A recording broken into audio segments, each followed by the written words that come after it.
Amen. Gloire à Dieu. Euh, Ce matin, je vais vous partager un passage qui est un petit peu surprenant quand c'est dans l'épître aux Éphésiens où Paul va dire après avoir tout surmonté. On va lire ce texte dans Éphésiens chapitre 6, on va lire du verset 10 au verset 18. Éphésiens chapitre 6, verset 10 au verset 18. Il dit, au reste, fortifiez-vous dans le Seigneur et par sa force toute puissante. Revêtez-vous toutes les armes de Dieu afin de pouvoir tenir ferme contre les ruses du diable. Car nous n'avons pas à lutter contre la chair et le sang, mais contre les dominations, contre les autorités, contre les princes de ce monde des ténèbres, contre les esprits méchants dans les lieux célestes. C'est pourquoi prenez toutes les armes de Dieu afin de pouvoir résister dans les mauvais jours et de tenir ferme après avoir tout surmonté. Tenez donc ferme à vos reins la vérité pour ceinture. Revêtez la cuirasse de la justice, mettez pour chaussure à vos pieds le zèle que donne l'évangile de paix. Prenez par-dessus cela le bouclier de la foi, avec lequel vous pourrez éteindre tous les traits enflammés du malin. Prenez aussi le casque du salut et l'épée de l'esprit qui est la parole de Dieu. Faites en tout temps par l'esprit toutes sortes de prières et de supplications.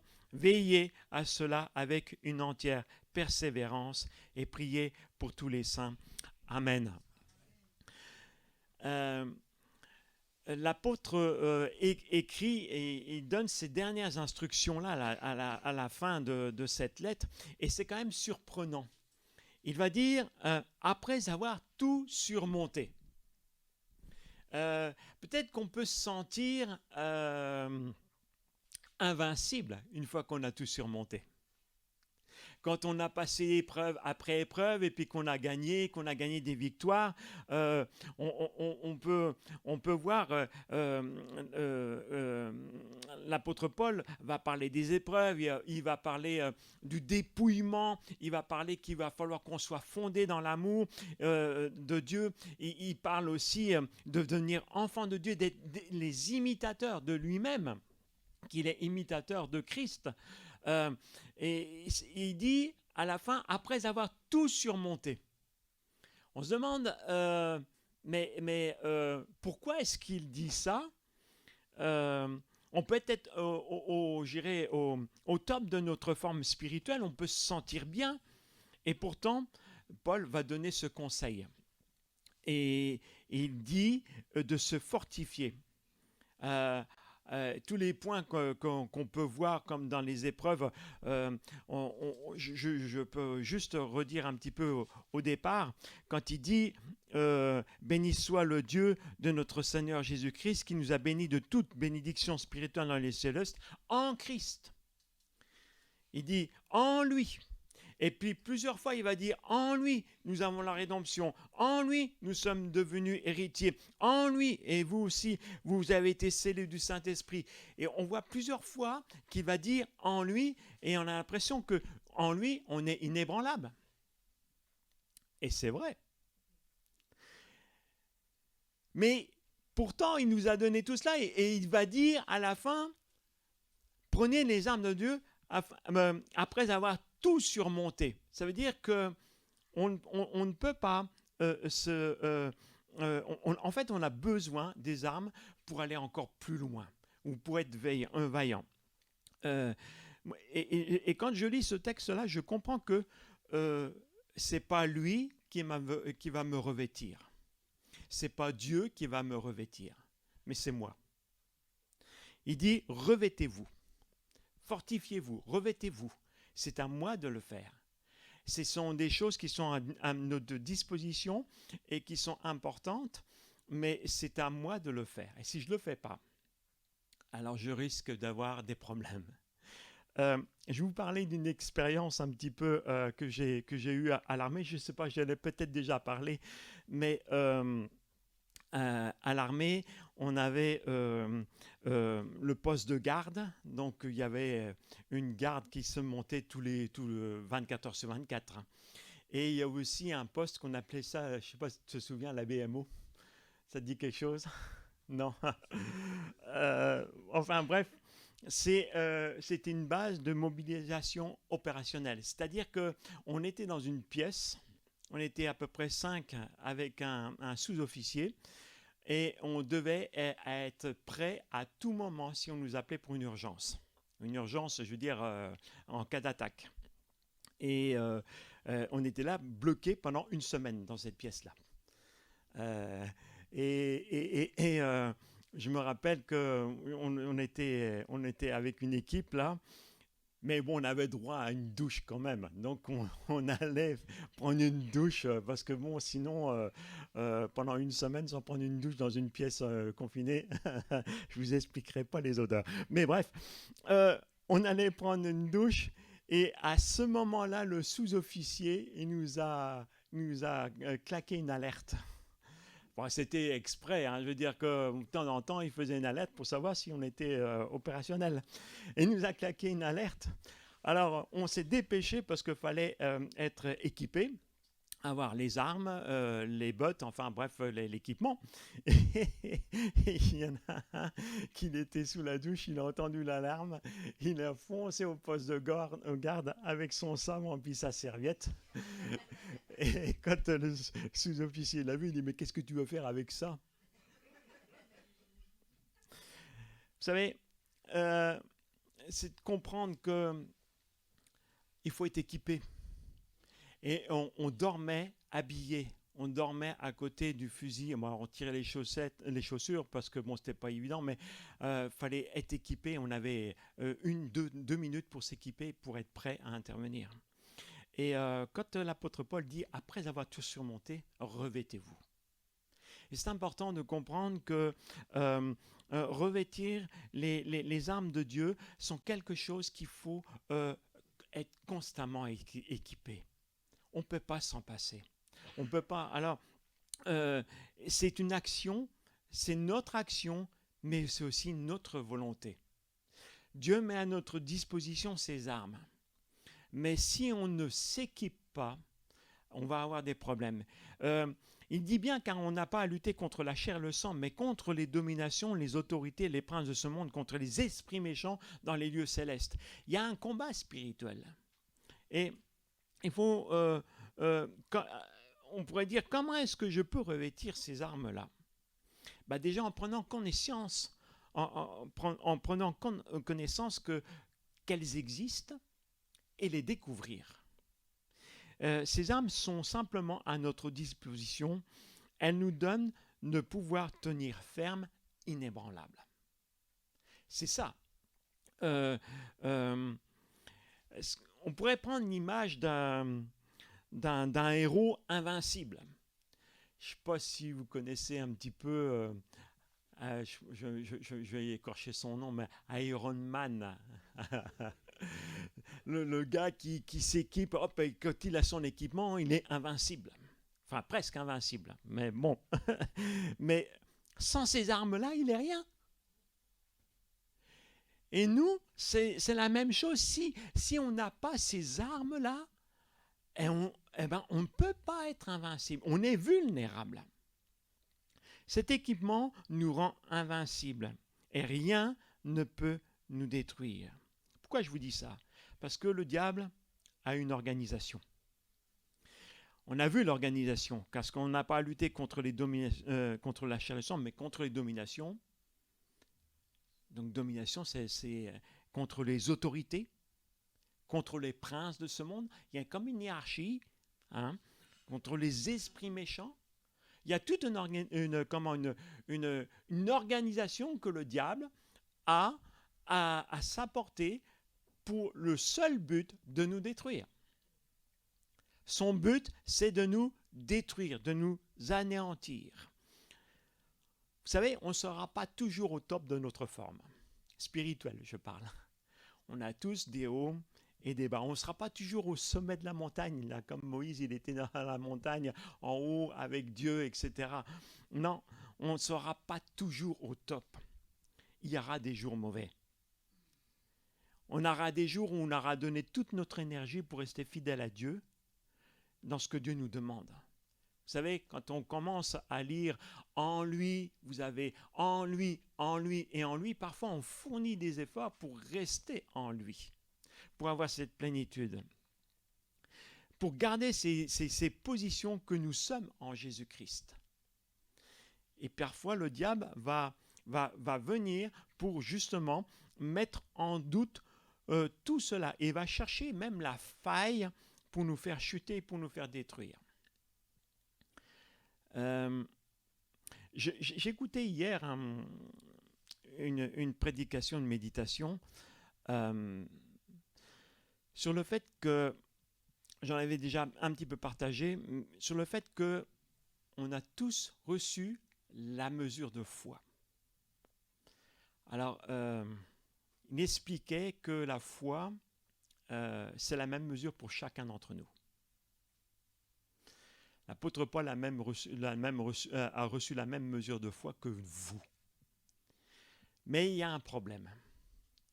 Il y a le doute ou l'incrédulité que le diable va insinuer, qui va s'opposer à la mesure de foi qu'on a reçue. Vous savez, des fois on prie, on manque de foi. C'est un faux problème. C'est pas le manque de foi, c'est plutôt l'incrédulité qui a pris de la place et qui agit en une force d'opposition à ta foi. Et le diable va chercher justement à insinuer des doutes, ce qui va créer, je dirais, de l'incrédulité. On va croire, oui, mais bon, si Dieu répond pas, alors oui, on va chercher tout un tas d'excuses, mais on oublie ce que Dieu a dit dans sa parole. Et c'est ce qui va créer un doute dans notre vie. Et c'est comme ça que le diable s'insinue dans tout. Et c'est pour ça qu'il dit, prenez pour tous les armes de Dieu. Et ce n'est pas anodin quand il dit la première chose.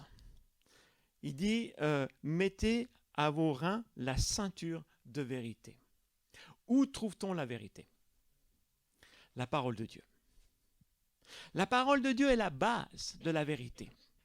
Le diable va insinuer, vous savez, il a toujours la même tactique. Comment est-ce qu'il a tenté Ève? Il a dit, est-ce que Dieu a réellement dit? Mais c'est pas ce qu'il a voulu dire, c'est pas comme ça. Et le diable agira toujours de la même manière avec nous. Il va dire, mais non, c'est pas vrai, c'est pas exactement comme ça. Et en fin de compte, il est en train de détourner la vérité et il est en train de semer l'incrédulité dans notre cœur. La façon de pouvoir tenir ferme, c'est de s'imprégner de la parole de Dieu. La première chose, c'est que de s'imprégner, il va comment essayer de semer le doute, il va essayer de détourner de la vérité. Il va te dire des demi-vérités. C'est comme ça qu'il a essayé de tenter le diable, Jésus dans le désert. En prenant une part de vérité, mais derrière il y avait un mensonge. Et c'est important. Donc, quand Paul dit prenez à vos reins la ceinture de vérité, c'est parce que c'est la chose principale qui est importante. Cette vérité, c'est la parole de Dieu, il n'y a aucun doute. Et c'est elle qui vous tiendra debout. Je ne vais pas m'étendre sur les armures, mais la ceinture, c'était quelque chose d'important. J'en ai déjà parlé. Mais la ceinture, ce n'était pas juste une ceinture pour tenir le pantalon. C'était quelque chose qui scindait les reins, qui était quelque chose de solide, sur lequel on pouvait accrocher l'épée, qu'on pouvait accrocher le bouclier. C'était l'élément important et indispensable dans l'armure. Il prend l'exemple de l'armure des Romains. Et c'était indispensable. Et sans cela, on ne pouvait pas mettre les autres armes. Ça ne tenait pas, ça ne fonctionnait pas. C'était un tout. Et la première chose, c'était cela. Ensuite, il veut dire pour la cuirasse de la justice. Nous sommes justifiés devant Dieu. Ne l'oubliez jamais. Le diable va chercher à dire oh, t'es pas parfait. Mais c'est vrai que je suis pas parfait. Mais moi, je suis justifié devant Dieu. Et parfois, on peut être attaqué justement dans cette position-là. Chapitre 1er nous dit justement, en lui, nous sommes saints et irréprochables devant lui. On regarde le chapitre 1er, verset 4. En lui, Dieu nous a élus à la fondation du monde pour que nous soyons saints et irréprochables devant lui. Est-ce que vous vous rendez compte? Avant que le monde existe, Dieu avait déjà prévu qu'on soit saint et irréprochable devant lui. C'est ça notre cuirasse de justice. C'est ça ce qui va... oui, je ne suis pas parfait, mais je sais que Dieu m'a pardonné à la veille de mes péchés, mais aujourd'hui, le diable ne peut pas m'attaquer. Si je mets cette cuirasse-là, je dis « Seigneur, en lui », eh bien, tu ne peux pas m'attaquer sur ça. Et c'est ça qui est important de comprendre. Et c'est aussi vivre dans la justice de Dieu, c'est-à-dire faire ce qui est juste aux yeux de Dieu. Et le diable ne pourra pas nous attaquer là. Même s'il va chercher, il va essayer de trouver une faille, mais si on a cette cuirasse-là, il ne trouvera pas de faille. Ensuite, on voit qu'il parle des chaussures, les chaussures que donne le zèle de l'Évangile. Pourquoi chaussures? Parce qu'il faut marcher. Dans la marche avec le Seigneur, c'est une marche. Je dirais quand on est avec Dieu, on marche. Donc on avance, on progresse, de progrès en progrès. Et ces chaussures-là nous permettent d'avoir du zèle. Et on est zélé quand on marche avec le Seigneur, quand on voit que le Seigneur fait des choses extraordinaires dans notre vie. On est encouragé. Cela nous donne du zèle. Et le diable va chercher justement à casser ce zèle. Il va essayer de nous décourager. Il va essayer justement de nous faire arrêter dans notre marche. Et ce n'est pas pour rien si... Paul prend cet exemple de sandales. C'est là aussi l'armure des Romains, mais ces sandales, ces chaussures leur permettaient dans le combat de tenir debout, d'être fermes, d'avoir des appuis solides. Et c'est comme ça qu'ils pouvaient rester debout. Mais c'est là que Dieu nous dit, à travers cet exemple-là, de marcher et de garder du zèle, c'est-à-dire de garder confiance, de ne pas, encore une fois, se laisser envahir par le doute ou les soucis de la vie. Oui, on a des soucis, c'est vrai, mais si on fait confiance à Dieu, on reste ferme. Ensuite, on voit le bouclier de la foi. Ce bouclier qui est là pour éteindre tous les traits enflammés du malin. J'en avais déjà parlé une fois. Le bouclier, c'est des couches successives de peau. Et la peau doit être régulièrement enduit d'huile, sinon elle se craque et puis le bouclier devient vulnérable. Je trouve que l'image est aussi importante de comprendre qu'on a besoin du Saint-Esprit. Le bouclier de la foi. La foi. Vous vous rendez compte que la foi est la chose qui va arrêter tous les traits enflammés du malin. C'est ce qui va nous permettre de nous protéger. C'est ce qui va stopper l'ennemi. Il ne pourra rien faire contre ce bouclier-là. C'est des traits enflammés, des flèches enflammées. Vous vous rendez compte que la flèche, elle arrive, mais ça ne prend pas. Elle s'éteint. Et même, elle est bloquée, elle est arrêtée. Et je pense que c'est quelque chose, comme je disais tout à l'heure, on a tous reçu une mesure de foi. Et le bouclier de la foi, c'est refuser toute incrédulité. C'est de refuser toute incrédulité. Je reprendrai juste cet exemple-là quand les disciples, Jésus était monté sur la montagne avec Pierre, Jacques et Jean, et puis qu'il y a eu la transfiguration. Et quand ils sont redescendus de cette montagne-là, il y avait une foule qui était là parce que il y avait un homme qui avait un enfant qui était, on va dire, épileptique, parce qu'il était souvent jeté dans le feu, il y avait comme un démon qui l'agitait, qui l'était jeté dans le feu ou dans l'eau pour le tuer, et puis qu'il a été amené à ses disciples, et que les disciples, pourtant, qu'ils avaient déjà été en mission, qu'ils ont vu des miracles et tout, et là, ils n'ont plus rien pu faire. Et Jésus va dire, mais race incrédule et perverse, jusqu'à quand vous supporterai-je? Race incrédule. Il ne dit ça pas aux gens, hein, il dit ça à ses disciples.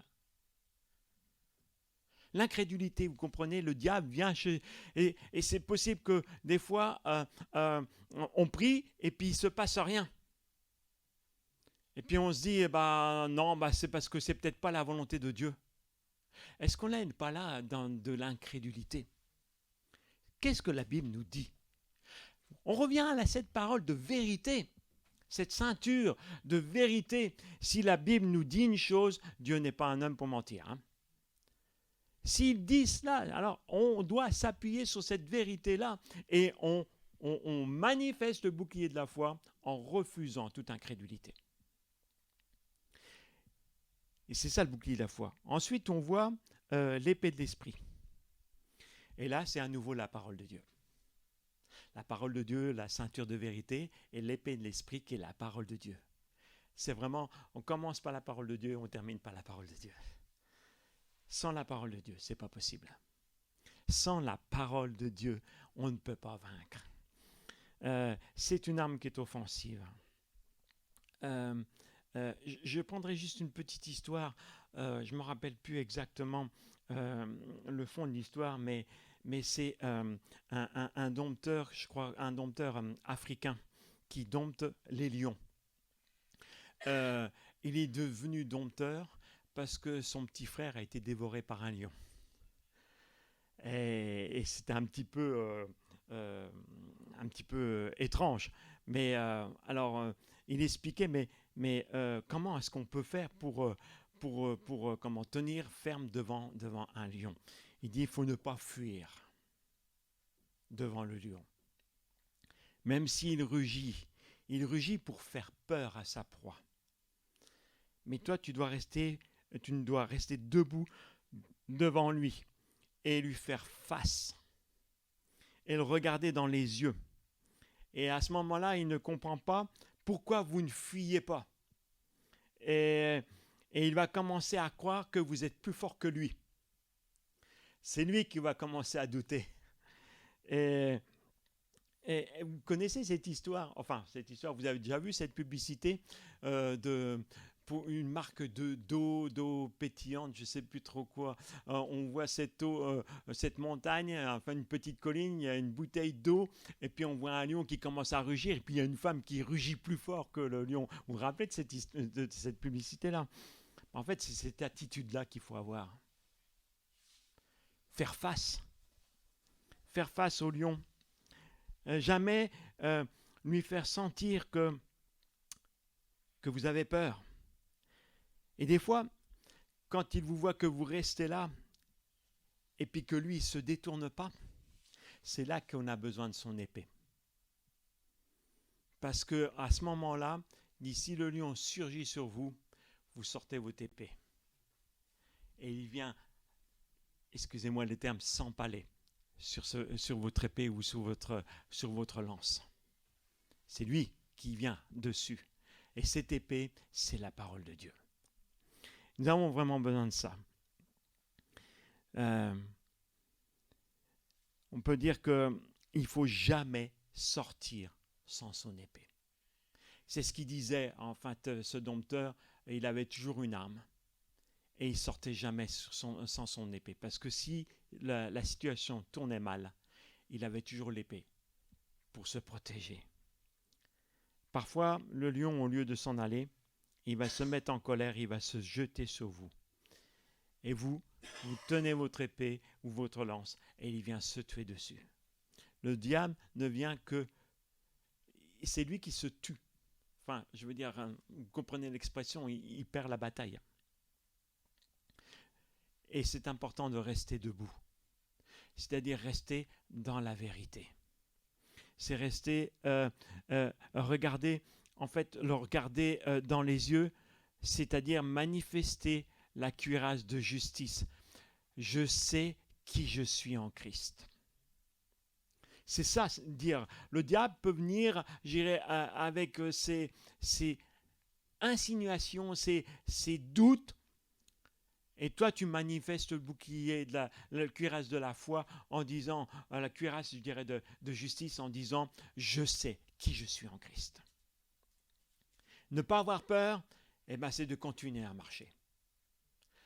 Oui, il y a des situations qui peuvent faire peur. Mais on a cette promesse que Jésus est avec nous tous les jours. Et qu'il est celui qui nous garde, qui nous aide à marcher. Et jamais sortir sans son arme. C'est-à-dire le bouclier de la foi, parce que c'est ce qui va nous protéger. Et utiliser son arme, c'est-à-dire l'épée de l'esprit.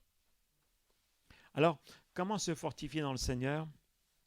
Il nous dit tout simplement en faisant tout temps par l'esprit toutes sortes de prières et de supplications. Il dit veillez cela avec une entière persévérance et priez pour tous les saints. C'est important. Sans la prière joue un rôle important. La prière, c'est ce qui nous permet de rester connectés au quartier général. La prière, j'allais dire, sans la prière, c'est une mission impossible. On ne peut pas se revêtir si on n'a pas cette vie de prière. Et c'est pour ça que c'est important de comprendre que ces armes sont à notre disposition, mais c'est à nous d'agir. C'est à nous de nous en saisir. C'est à nous de chercher, de comprendre. Tout est écrit dans la parole de Dieu. La première chose, la vérité, c'est la parole de Dieu. Si on ne se nourrit pas de la parole de Dieu, on passe à côté de la vérité. On n'a pas, cette vérité qui nous tient debout.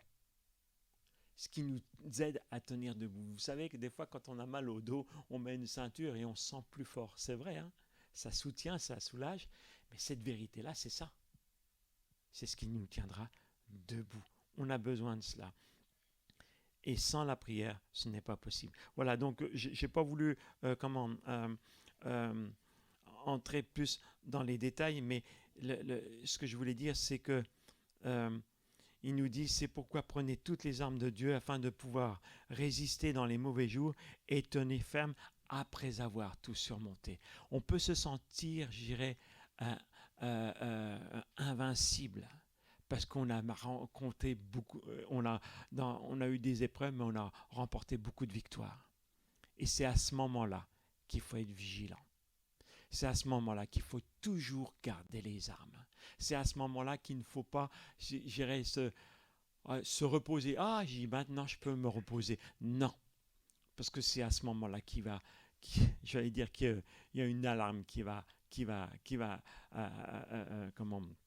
être déclenchée et qu'il va falloir être opérationnel. Mais si on n'est pas équipé à ce moment-là, on va avoir des problèmes. Donc voilà ce que je voulais juste vous partager ce matin et vous encourager justement à cette épître aux Éphésiens. Elle est tellement riche. C'est, dans ma Bible, c'est les pages les plus usées parce que je reviens souvent à cela.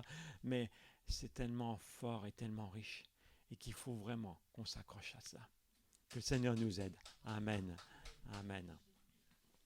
Seigneur notre Dieu, nous te remercions. Nous te remercions parce que ta parole, encore une fois, elle est la vérité.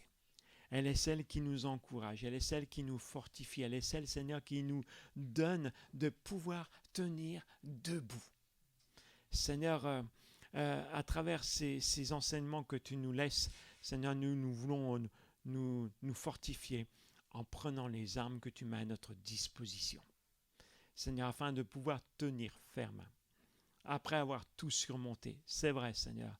On ne veut pas se reposer sur nos expériences. On ne veut pas se reposer sur notre connaissance. On ne veut pas se reposer sur ce qu'on sait. Mais on veut se reposer et se fortifier en toi et en toi seul. En toi seul. Parce que tu es tout puissant. C'est toi qui as la toute puissance. Et Seigneur, ces âmes sont toutes puissantes. Et Seigneur, c'est ce qui nous permettra de tenir ferme contre toutes les ruses du diable. Merci Seigneur, parce que tu nous dis de résister au diable et il fuira loin de vous. Mais si on n'a pas de quoi résister, il ne fuira pas. Et nous avons besoin. Merci pour cet enseignement que tu nous laisses, Seigneur. Que nous ne soyons pas des auditeurs oublieux, mais que nous puissions mettre en pratique. Et aide-nous à comprendre et à vivre cela, Seigneur. Dans le nom de Jésus, Père, nous te prions. Amen.